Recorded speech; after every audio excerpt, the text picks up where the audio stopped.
Fala galera, bem-vindos a mais um vídeo do Easy Química. Hoje vamos começar uma nova série de aulas falando sobre a radioatividade química. Vamos lá!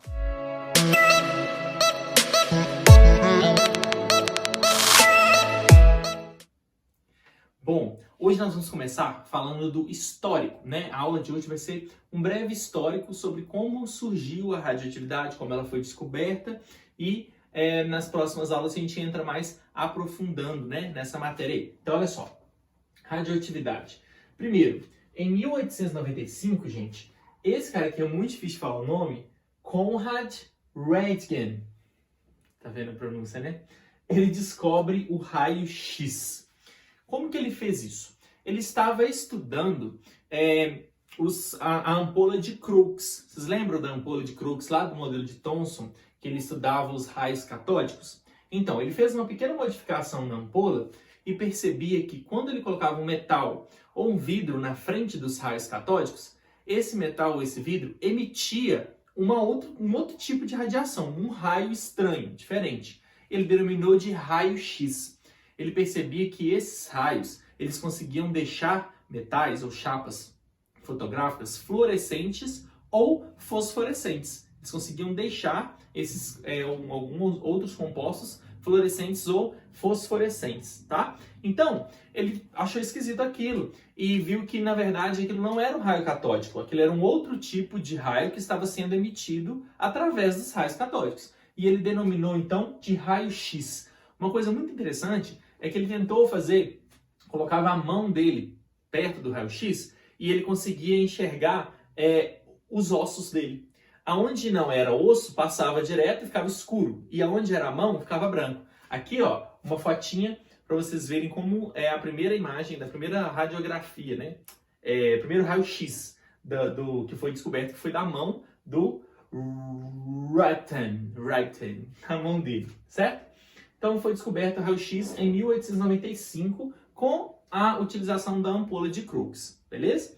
E aí, 2 anos depois, um tal de Henri Becquerel, ele começou a estudar sais de urânio e percebeu uma coisa muito interessante. Ele deixava esses sais de urânio envoltos em papéis, né, em envelopes, colocava dentro da gaveta e ele percebia que dentro da gaveta tinha algumas chapas fotográficas.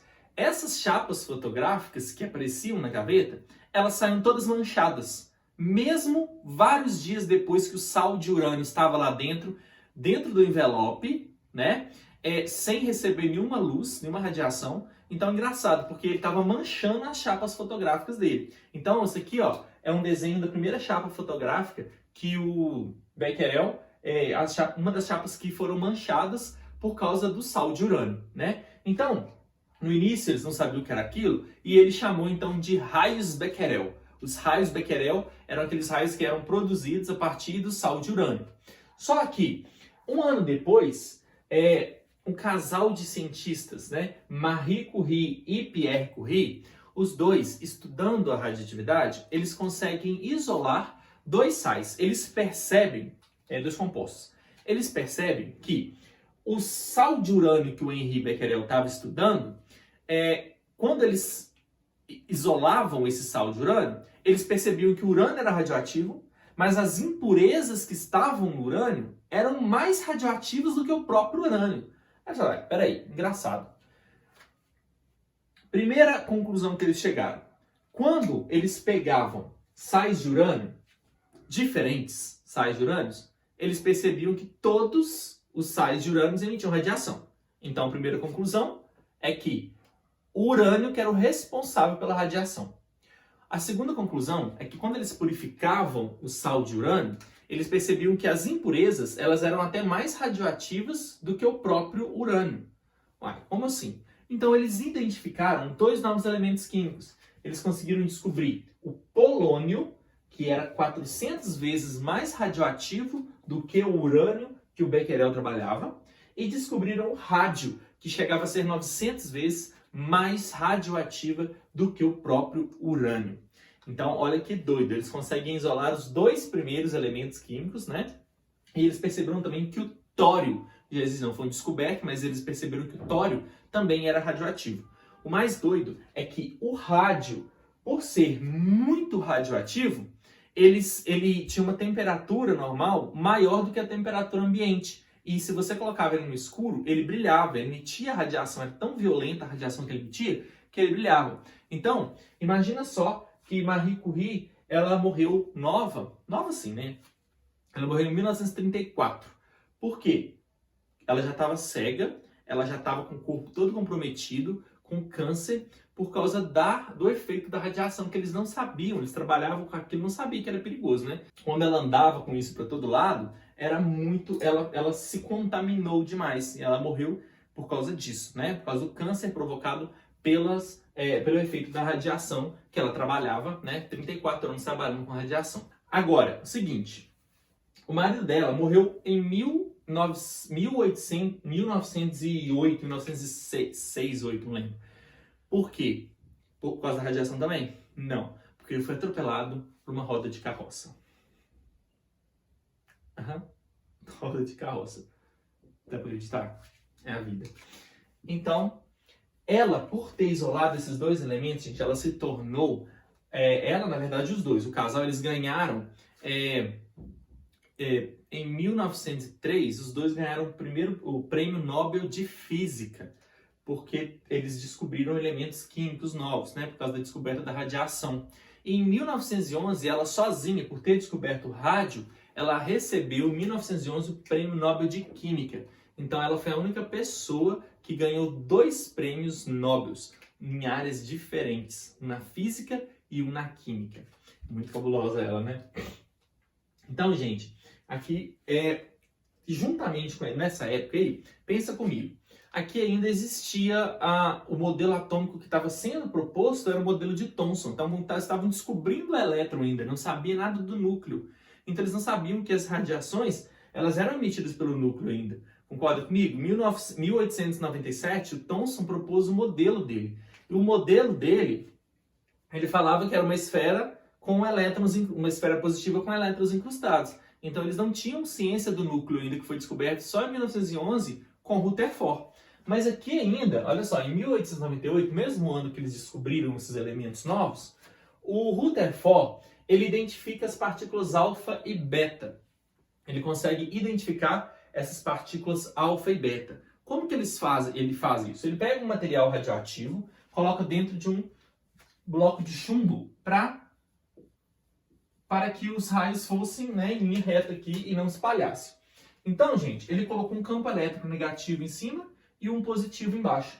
Ele percebia que a radiação que sai aqui, né, agora já estavam chamando de radiação química, não era raios Becquerel mais, depois que eles já, né, viram que outros elementos também apresentavam essa propriedade, aí eles denominaram, né, radiação, né, raios que saíam produzidos, que eram produzidos elementos, naturalmente. Então, esse elemento aqui, que era um material radioativo, o que acontece? Ele emite uma radiação e quando ele passava pelo campo elétrico, eles percebiam uma coisa, que algumas partículas se desviavam para o lado negativo. Então significa que ela era atraída pelo lado negativo, significa que essa partícula tinha carga positiva.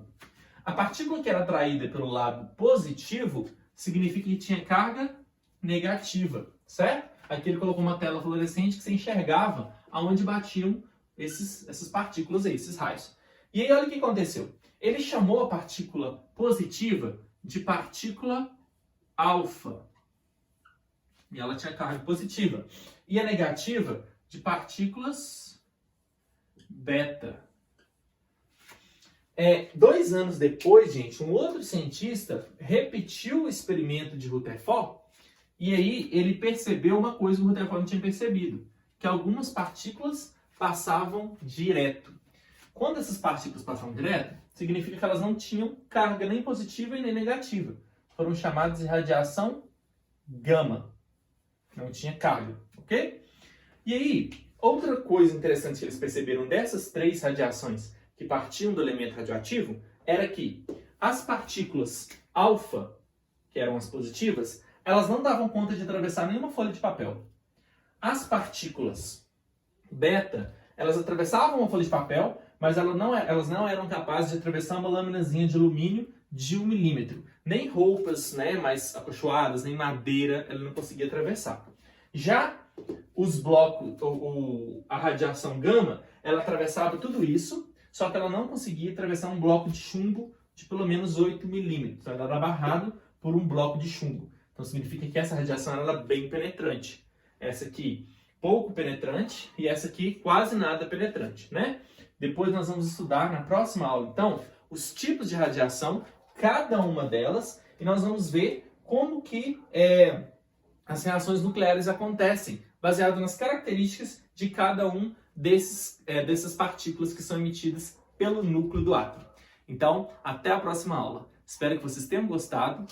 Se você gostou, deixe seu like, compartilhe esse vídeo e se inscreva no nosso canal, ative o sininho para não perder nenhum vídeo novo. Muito obrigado por assistir.